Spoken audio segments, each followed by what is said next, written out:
भारत माता की, भारत माता की। भारतीय जनता पार्टी जिंदाबाद, भारतीय जनता पार्टी जिंदाबाद। आज इस अवसर पर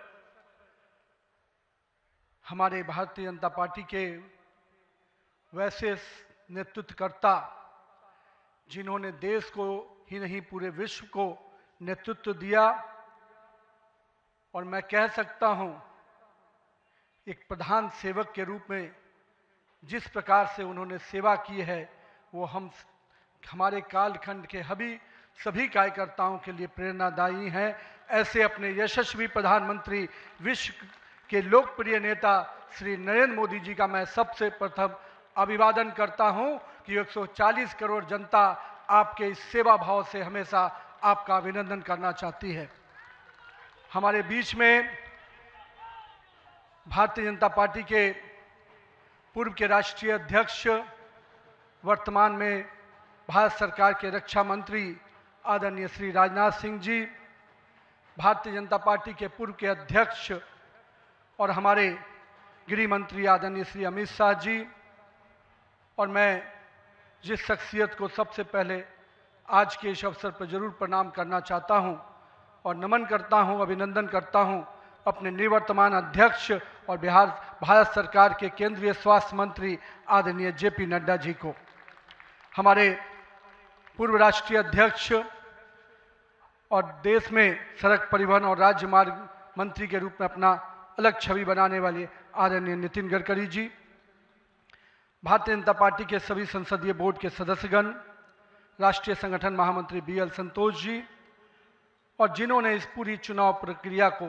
और हम कह सकते इस संगठन पर्व को नेतृत्व दिया, वैसे अपने के लक्ष्मण जी, सभी राज्यों के माननीय मुख्यमंत्रीगण, हमारे सभी केंद्रीय मंत्रीगण, माननीय उप मुख्यमंत्रीगण, भारतीय जनता पार्टी के सभी राष्ट्रीय पदाधिकारीगण, सभी प्रदेशों से आए हुए हमारे माननीय प्रदेश अध्यक्षगण, माननीय संगठन महामंत्रीगण, और हमारे सभी इस राष्ट्रीय परिषद के जो हमारे नुमाइंदे प्रतिनिधि यहाँ उपस्थित हुए हैं, मैं उन सभी को का अभिनंदन करता हूँ और साथ ही साथ देश भर के सभी कार्यकर्ताओं को और यहाँ पर उपस्थित सभी कार्यकर्ता भाइयों को भी बहुत बहुत अभिनंदन और धन्यवाद करता हूँ। आज मैं सर्वप्रथम हृदय की गहराइयों से आप सबका आभार व्यक्त करता हूं जो हमारे मंच पर शीर्ष पर बैठे हैं, हमारा शीर्ष नेतृत्व और यहाँ पर बैठा हुआ पार्टी का वैसा नेतृत्व जिसने हर बूथ तक भाजपा के विस्तार में योगदान दिया है। आपने मुझ जैसे सामान्य कार्यकर्ता को पार्टी का इस सर्वोच्च पद तक पहुँचाने का अवसर दिया है, मैं इसके लिए आप सभी को प्रणाम करता हूँ। माननीय आदरणीय प्रधानमंत्री जी, मैं हृदय से आपका आभार व्यक्त इसलिए करता हूँ क्योंकि हम लोग ने हमेशा दूर से ही एक कार्यकर्ता के रूप में किस प्रकार से आप देश सेवा का काम लगातार कर रहे हैं, हमने हमेशा देखा कि जब पहली बार मैं गुजरात के आनंद में आपके साथ एक कार्यक्रम में शिरकत किया था, मुझे याद है मैं उस समय राष्ट्रीय महामंत्री था और मैंने कहा जब आपको उस समय सद्भावना मिशन के कार्यक्रम में एक एक व्यक्ति को सुनते देखा और जब कार्यक्रम की समाप्ति के बाद आपने अपना ग्रीन रूम में हम लोग से जब बातचीत किया तो किस भाव से वो इतने बड़ी संख्या में गुजरात के लोग आते हैं क्यों हैं, आपने हम वहाँ पर बैठे हुए लोगों को समझाया कि ये व्यक्ति, ये जो इतने लोग आते हैं, ये केवल हमसे गुजरात की जो भावना जुड़ी है, जो विकास की भावना गुजरात को हमने अपने साथ जोड़ा है, इसके कारण इतने लोग आते हैं। मैंने उस दिन समझा कि एक व्यक्ति बड़ा तब बनता है जब लोगों की भावनाओं से अपने आप को जोड़ता है। मैं इसके लिए आज आपका इसलिए भी अभिनंदन करता हूं क्योंकि आपके कार्यकाल में मैंने देखा कि जो भाजपा की सोच रही है सर्वव्यापी और सर्वस्पर्शी, आपने उस सोच के साथ काम किया। आपने जो मूल मंत्र दिया, सबका साथ, सबका विकास, सबका विश्वास, सबका प्रयास, आज देश का हर पूरा जनमानस उसके साथ अपने आप को जोड़कर देख रहा है।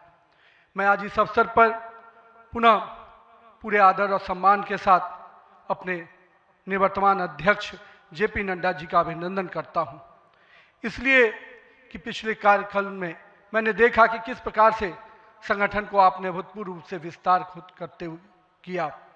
साथ ही साथ कार्यकर्ता आधारित कैसे राजनीति हो इसको आपने बढ़ाया। और अभी बहुत बड़ी बात हम लोगों सब लोगों ने देखा, जिस कोरोना कालखंड में एक एक व्यक्ति अपने घर के अंदर महफूज हो रहा था, उस समय सेवा के उस परंपरा को, सेवा की संस्कृति को आपने जिस प्रकार से समाज में भाजपा कार्यकर्ताओं से आह्वान किया कि आप जाइए, आगे बढ़िए और सेवा के भाव से इस देश में कोरोना कालखंड में लोगों की सेवा कीजिए। पूरा संगठन आपके साथ खड़ा रहा। माननीय प्रधानमंत्री जी का जो निर्देश था उसको आपने जिस तरीके से लागू किया वो हम सब कार्यकर्ताओं के लिए अनुकरणीय हुआ। और मैं इसलिए उस समय को याद करता हूं कि जब विपक्ष के लोग घर में दुबके थे और भाजपा कार्यकर्ता हर काल कोरोना के पीड़ितों की सेवा में लगा था, वो कहीं ना कहीं माननीय प्रधानमंत्री जी का यशस्वी नेतृत्व था, आपका मार्गदर्शन था, तभी हम उस कालखंड से, उस आपदा से निकलकर बाहर आ पाए। मैं आज इस अवसर पर पार्टी के अपने पूर्व के सभी राष्ट्रीय अध्यक्ष को स्मरण भी करता हूं और हमारे कई राष्ट्रीय अध्यक्ष जो यहाँ पर बैठे हैं, मैं उनका भी अभिवादन करता हूं। मैं देखा हूं 2006 में मैं पहली बार जब विधायक बना, उस कालखंड से लेकर किस प्रकार माननीय हमारे पूर्व के राष्ट्रीय अध्यक्ष राजनाथ सिंह जी ने पार्टी के कामों को हमेशा हर कार्यकर्ता से जोड़ने का प्रयास किया। मैंने जब नितिन गडकरी जी को देखा तो मैंने देखा कि किस प्रकार से संगठन के हर मोर्चा और सेल को उन्होंने गढ़ने का काम किया। और मैंने जब गृह मंत्री जी को राष्ट्रीय अध्यक्ष के रूप में देखा तो बूथ तक के कार्यकर्ताओं की चिंता करते हुए मैंने उनको देखा। मैंने उनको इस रूप में देखा कि किस प्रकार से आज पार्टी का जिस स्थान पे हम लोग आज खड़े हैं, कार्यालय कार्यकर्ता के लिए मैं कह सकता हूं तीर्थ स्थान होता है, और जहां से कार्यकर्ता अपनी ताकत पाता है, उस कार्यालय को भी आपने किस प्रकार से पूरे देश में एक निर्माण करने की योजना बनाई। और आज हर बूथ का कार्यकर्ता अपने आप को उस तीर्थ पर जाकर अपने आप को धन्य महसूस करता है। मैं आज अपने पूर्व के सभी राष्ट्रीय अध्यक्षों को इस अवसर पे बहुत बहुत अभिनंदन करता हूं और साथ ही साथ उन सब को स्मरण करते हुए उनका आभार व्यक्त करता हूं कि उन्होंने पार्टी को इस मुकाम तक पहुंचाने में बहुत बड़ा योगदान दिया है। मैं आज नमन करता हूं उन लाखों कार्यकर्ताओं को जिन्होंने पार्टी का संगठन, राष्ट्रवाद के विचार और भारत माता की मान बढ़ाने के लिए अपना जीवन न्यौछावर किया। आज उनकी तपस्या और त्याग ही है का परिणाम है कि आज पार्टी इस ऊंचाई तक पहुंच पाई है। मैं उस भूमि से आता हूं जहां महात्मा बुद्ध, महावीर, चाणक्य, सम्राट अशोक, आर्यभट्ट, गुरु गोविंद सिंह, जेपी, राजेंद्र बाबू और जननायक कर्पूरी ठाकुर की वो भूमि को भी मैं नमन करता हूं। उस पाटलिपुत्रा की भूमि को भी नमन करता हूं। साथ ही साथ इस अवसर पे मैं अपने माता और पिता को भी निश्चित रूप से स्मरण करते हुए उनको नमन करता हूं, क्योंकि कहीं ना कहीं आज मेरे व्यक्तित्व में किसी एक शख्सियत का मैं मानता हूं तो निश्चित रूप से मेरे माता पिता का संस्कार, पार्टी का विचार और कहीं ना कहीं मेरे बड़ों का मार्गदर्शन मुझे यहाँ तक पहुँचाया है और मेरे कार्यकर्ताओं का स्नेह मुझे यहाँ पर पहुँचाया है। आज के दिन मैं अपने क्षेत्र की जनता को भी प्रणाम करता हूँ, जिसने मुझे एक विधायक के रूप में चुना जरूर, पर संगठन ने मुझे जिस प्रकार से गढ़ने का काम किया, आज मैं इसी कारण से उस जनता के आशीर्वाद और पार्टी के मार्गदर्शन के कारण यहाँ तक पहुँच पाया हूँ। आज का क्षण मेरे लिए संकल्प का क्षण है। आज सिर्फ एक पद को धारण नहीं कर रहा हूँ, मैं पार्टी के इस विचार को, परंपराओं को, एक राष्ट्रवादी आंदोलन की जिम्मेदारी को स्वीकार कर रहा हूँ। और मैं इस अवसर पर साथ अपने सभी वरिष्ठ कार्यकर्ताओं को भी प्रणाम करता हूँ। साथियों, हम लोगों ने देखा है श्यामा प्रसाद मुखर्जी जी का प्रखर राष्ट्रवाद किस प्रकार से हमारे हर कार्यकर्ताओं के मन में बसा हुआ है। पंडित दीनदयाल जी के उपाध्याय के अंत्योदय और माननीय स्वर्गीय अपने सदैव भारत रत्न अटल बिहारी वाजपेयी जी का सुशासन की राजनीति, आज माननीय प्रधानमंत्री जी उसको आत्मसात करते हुए विकसित भारत की परिकल्पना हम सबके सामने रखी है। और आज 140 करोड़ भारतवासी अपने आप को इस विकसित भारत के सपने के साथ जोड़कर देश को आगे बढ़ाने में लगा है। मैं इसके लिए तहे दिल से माननीय प्रधानमंत्री जी का आभार व्यक्त करता हूँ। अभी माननीय प्रधानमंत्री जी अपने संबोधन में बता रहे थे किस प्रकार से अंत्योदय की योजनाओं को उन्होंने नीचे उतारा है। जल जीवन मिशन ही नहीं, हम महिलाओं को 11 करोड़ शौचालय की योजना को भी याद करना चाहेंगे। किस प्रकार से महिलाओं का सम्मान बढ़ा, 13 करोड़ 4 करोड़ लोगों को पक्के मकान मिले, 42 करोड़ लोगों को आयुष्मान भारत, 56 करोड़ लोगों के जनधन खाते खुले। मुझे आज भी याद है जब जनधन खाता खोलाने की बात हो रही थी तो कई लोग देश में, जब हम भाजपा के लोग इसको आगे बढ़ा रहे थे तो लोग हमारा मजाक उड़ा रहे थे। पर मैं आज भी मानता हूं गरीब के खाते में अगर 1 रुपया दिल्ली से चलता है तो 1 रुपया अगर गरीब के खाते में पहुंच पाता है तो ये कहीं ना कहीं उस जनधन खाते का वरदान के रूप में मैं देखता हूं। मैं आज के दिन माननीय प्रधानमंत्री जी के इस सब के साथ और सबके विकास के इस नारे को फलीभूत होता देख रहा हूं। हम लोगों ने लंबे समय से कुछ नारे को, भाजपा के कार्यकर्ता, हमारे जनसंकाल के कार्यकर्ता लगातार कुछ नारे को गढ़ते थे। रामलल्ला हम आएंगे, मंदिर वहीं बनाएंगे, जहां हुए बलिदान मुखर्जी वो कश्मीर हमारा है, एक देश में 2 विधान 2 प्रधान 2 निशान नहीं चलेगा। साथियों, आज भाजपा के कार्यकर्ताओं ने वो कालखंड देखा जब अयोध्या का भव्य राम मंदिर का मार्ग प्रशस्त हुआ। आज जम्मू कश्मीर की जनता ने 370 धारा से मुक्ति का दौर देखा। आज सांस्कृतिक व राष्ट्रवाद की विचारें और मजबूत हो रही हैं। साथियों, मुझे याद है अब वो समय जब हम लोग आज श्रीनगर के लाल चौक पर तिरंगा लहराते देखते हैं तो गर्व की अनुभूति होती है। हमने वो दौर भी देखा था जब पाकिस्तान के झंडे लहरा रहे थे और दिल्ली की सरकार बैठकर मौन बैठी थी उस समय, क्योंकि वो समय हम लोगों ने युवा मोर्चा के कालखंड में काम करने का जब मौका मिला था तो हमने देखा था उस समय जब माननीय प्रधानमंत्री जी उस कालखंड से 370 को समाप्ति किए तो कहीं ना कहीं पूरे कश्मीर की फिजा बदली है और आज कश्मीर का लाल चौक तिरंगे से लहराया नहाया नजर आता है। ये परिवर्तन हमारे देश में आया है।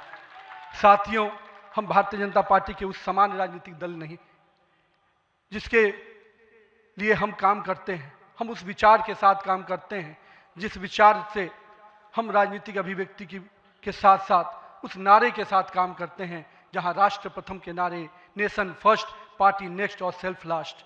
माननीय प्रधानमंत्री जी ने इस नारे के साथ हम लोग को जोड़ा है, हमारे नेतृत्वकर्ता ने हमें जोड़ा है और हम सब के लिए ये प्राथमिकता होनी चाहिए कि हम राष्ट्र के आगे रखकर ही अपने कामों को आगे बढ़ाएं। साथियों, हम अपने नेतृत्वकर्ता के संघर्ष और बलिदान से सीखने की आवश्यकता है। ये हम वैसे राजनीतिक दल के लोग हैं जहां राजनीतिक सत्ता नहीं साधना है, राजनीतिक भोग नहीं त्याग है, राजनीतिक ऐशो आराम नहीं तपस्या है, राजनीतिक कोई पदभार नहीं उत्तरदायित्व है। तो आइए हम सब कार्यकर्ता इस संकल्प के साथ अपने नेतृत्वकर्ता के इस परिश्रम और पुरुषार्थ के साथ अपने आप को जोड़ें। मेरे प्रिय कार्यकर्ता साथियों, यदि भाजपा आज विश्व की सबसे बड़ी राजनीतिक दल बनी है तो इसका मुख्य कारण हमारा प्रेरणादायी नेतृत्व है, हमारा विचारधारा है और हमारे लाखों कार्यकर्ताओं का मेहनत है। वो कार्यकर्ता जो बिना फोकस में आए अनवरत काम करता है, वो कार्यकर्ता जो कठिन से कठिन परिस्थिति में भी भारत का ध्वज झुकने नहीं देता है, वो कार्यकर्ता जो सीना ठोक के कहता है तेरा वैभव अमर रहे माँ, हम दिन 4 रहे न रहे। आइए इस भारत की कल्पना को जो माननीय प्रधानमंत्री नरेंद्र मोदी के नेतृत्व में लगातार हम आगे बढ़ रहे हैं, आज हम भी उस परिकल्पना के साथ अपने आप को जोड़ें। हमारे नेताओं कार्यकर्ताओं का परिश्रम ही है जो आज हम यहाँ तक पहुँचे हैं, लेकिन वर्तमान पीढ़ी को भी अपने हिस्से का त्याग, तपस्या और पुरुषार्थ करना होगा, क्योंकि विकसित भारत के अगर संकल्प को सिद्धि तक पहुंचाना है, एक ऐसा भारत जहां समृद्धि भी हो, सशक्त भी हो, समरस भी हो, आत्मनिर्भर भी हो, तो हमारे कालखंड के कार्यकर्ताओं को भी अपने हिस्से का पुरुषार्थ, त्याग और तपस्या करना पड़ेगा। साथियों, हमारे प्रधानमंत्री जी ने हमेशा अलग अलग समूहों की बात की।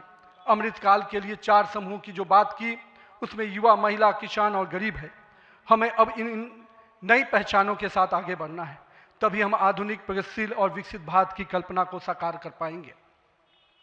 आज 15 अगस्त 2024 के दिन जब माननीय प्रधानमंत्री जी ने आज भी उसकी चर्चा की और 15 अगस्त 2024 को जब लाल किले की प्राचीर से माननीय प्रधानमंत्री जी ने युवाओं को सार्वजनिक जीवन में आने का आह्वान किया, तो मैं देश के युवाओं से कहना चाहूँगा, राजनीति से दूरी समाधान नहीं, सक्रिय भागीदारी ही समाधान है। आइए एक सकारात्मक राजनीति के लिए युवाओं को आगे आने की आवश्यकता है। लेकिन साथ ही साथ मैं युवा साथियों से कहूँगा, मेरे भाइयों, राजनीति शॉर्टकट नहीं है, राजनीति 100 मीटर का रेस नहीं है, राजनीति लॉन्ग मैराथन है जहां स्पीड का नहीं स्टेमिना का टेस्ट होगा। तो आइए राजनीति के इस पिच पर हम अपनी जड़ों को मजबूत कर कर काम करें। और भारतीय जनता पार्टी का वॉच टावर तो बहुत स्ट्रांग होता है मित्रों, इसलिए आप अपने बूथ में निरंतर रूप से काम करते रहिए, अपने मंडल में काम करते रहिए। भाजपा का वॉच टावर, भाजपा का केंद्रीय नेतृत्व इतना मजबूती तरीके से हर पारी से नजर रखता है, कहीं ना कहीं आपको भी उस मुकाम तक पहुंचाएगा। साथियों, आज जब भारतीय जनता पार्टी के कार्यकर्ता, माननीय प्रधानमंत्री जी अभी हम सबको बता रहे थे कि किस प्रकार से पंचायत से पार्लियामेंट तक का सफर के लिए हर एक कार्यकर्ता लगे, हम आज इस अवसर पर जहां केरल, महाराष्ट्र, गोवा और अरुणाचल प्रदेश के स्थानीय निकायों में हुई शानदार जीत के लिए अपने सभी कार्यकर्ताओं को और उस क्षेत्र की जनता का भी आभार व्यक्त करते हैं। लेकिन मित्रों, अगर पंचायत से पार्लियामेंट का सफर तय करना है और लगातार हर जगह पर भारतीय जनता पार्टी का परचम लहराना है, तो हमको अपने समय के लिए पूरा मेहनत और परिश्रम की पराकाष्ठा करनी होगी। चूंकि अगर 2047 का विकसित भारत बनाना है तो हमको भी अपने पूरे मेहनत और परिश्रम के साथ उसमें जुड़ना होगा। साथियों, हाल में हमने देखा किस प्रकार से तमिलनाडु के एक पहाड़ी के पवित्र कार्तिकेय दीपम को रोकने का प्रयास विपक्षी दलों के द्वारा किया गया। यह नहीं है किसी रोकने के लिए विपक्ष के लोगों ने साजिश नहीं की। हमें याद है, हम लोग अभी हाल में देख रहे थे किस प्रकार से न्यायाधीश के विरुद्ध भी महाभियोग लाने का प्रयास किया गया। आज हम जब सोमनाथ की बात करते हैं और स्वाभिमान पर्व मनाने की प्रयास करते हैं तो विपक्षी दलों के लोगों को तकलीफ होती है। हमारा मानना है कि इस तरह की परंपराओं को रोकने वाली ताकतों को परास्त करने की आवश्यकता है। राम सेतु के अस्तित्व को नकारने वाले, कार्तिकेय दीपम का विरोध करने वाली ताकतों को भारत की राजनीति में अब कोई स्थान नहीं मिल सकता, ऐसा हमें प्रयास करना है। साथियों, अगले कुछ महीने में तमिलनाडु, असम, बंगाल, केरल और पुडुचेरी में चुनाव होने जा रहा है और वहाँ की डेमोग्राफी की पूरी चर्चा हो रही है। किस प्रकार से बदले हुए डेमोग्राफी में वहाँ चीज़ें बदल रही हैं और हमारे लिए अपने आप में एक चुनौती है। लेकिन हम पूरी तरह से आश्वस्त हैं कि भाजपा का कार्यकर्ता अपने संघर्ष और परिश्रम के बल पर इन 5 राज्यों में सशक्त भाजपा का नेतृत्व प्रदान करने जाएगा। और हम हमेशा विश्वास करते हैं कि हमें अपनी आस्थाओं के केंद्र के लिए और सनातन परंपराओं को केंद्र को बचाने की लड़ाई अगर लड़नी है तो निश्चित रूप से अपने देश को सुरक्षित रखने की लड़ाई लड़नी है तो इन 5 राज्यों में हमें एक मजबूत ताकत बन के आना है। आज हमारे राष्ट्र की चेतना का उद्घोष का समय वंदे मातरम का 150वीं वर्षगांठ मना रहे हैं। वंदे मातरम का स्मरण आते ही मन में ऊर्जा और उत्साह बढ़ जाता है। हमें पूरा ध्यान में है कि एक एक व्यक्ति जब वंदे मातरम का जय घोष करता है तो उसके अंदर से जो ऊर्जा आती है वही ऊर्जा इस देश को आगे बढ़ाने में काम आती है। तो आइए हम सबको मिलकर 150वीं वर्षगांठ को हर जन जन तक पहुंचाएं, हर युवा तक पहुंचाएं, हर महिला तक पहुंचाएं, क्योंकि वंदे मातरम हमारे अंदर का वो विश्वास है जो इस देश के विकास के साथ जुड़ेगा। सत्ता को सेवा का माध्यम बनाते हुए माननीय प्रधानमंत्री जी ने पिछले 25 वर्षों में जिस प्रकार से सरकार के मुखिया के रूप में गुजरात में और अब देश के प्रधानमंत्री के रूप में भारत के विकास में लगातार अब काम कर रहे हैं, निश्चित रूप से आपका प्रेरणादायी नेतृत्व हम जैसे नए कार्यकर्ताओं के लिए, हम जैसे पार्टी के कार्यकर्ताओं के लिए एक मापदंड है जिसको हम लोग निश्चित रूप से आपसे सीखते हैं। और मैं तो कहूँगा कि जिस सुशासन को मॉडल को आपने पूरे देश और विश्व में स्थापित किया है, अन्य सभी राज्य सरकारों को भी उस मॉडल के साथ काम करना चाहिए, तभी हम विकास के सही मापदंड को अंतिम व्यक्ति तक पहुंचा पाएंगे। आइए हम सब मिलकर विकसित भारत के संकल्प को पूरा करने की भागीदारी सुनिश्चित करें। एक शक्तिशाली गतिमान संगठन के साथ राष्ट्र निर्माण की इस यात्रा को नई ऊंचाइयों तक लेके चले। भारत माता की जय। वंदे मातरम।